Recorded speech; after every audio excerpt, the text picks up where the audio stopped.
વઘઈથી ચોરેલા સરકારી અનાજ ભરેલી ટ્રક સાથે 3 માંડવીથી ઝડપાયા. પોતાના કબજાની મકાઈ ભરેલ ટ્રક લઈ વેચાણ કરવા આવ્યા હતા. માંડવી ધોબની નાકાથી તરસાડા જતા રોડ પર સરકારી અનાજ ભરેલ ટ્રક તથા મકાઈ ભરેલ ટ્રક વેચવા આવેલ 4 ઈસમો પૈકી 3 આ બાદ ઝડપાયા હતા.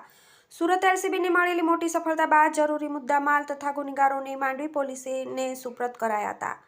પોલીસ સૂત્રો પાસેથી મળેલી માહિતી અનુસાર ડાંગ જિલ્લાના વઘઈ ગામેથી કેટલાક ઈસમો પોતાની કબજાની ટ્રક યુપી 70CT 5467માં મકાઈનો જથ્થો ભરી વઘઈ ખાતે ઊભા હતા. તે દરમિયાનમાં ત્યાં ઊભેલી બીજી ટ્રક GJ15AV3033 જેમાં સરકારી અનાજ ભરેલ હતું, જે ટ્રક તથા પોતાના કબજાની મકાઈ ભરેલી ટ્રક લઈને ભાગી છૂટ્યા હતા. ત્યારબાદ વેચાણ કરવાની ફિરાકમાં ધોબની નાકાથી તરસાડા જતા રોડ પર સેલ પેટ્રોલ પંપ આગળ સર્વિસ રોડ ઉપર મસીદ ખાન નામનો ઈસમ તેના સાગરીતો સાથે બંને ટ્રકો લઈને ઊભો હતો અને તે સમયે સુરત એલસીબીને મળેલી બાતમીના આધારે રેડ કરી હતી.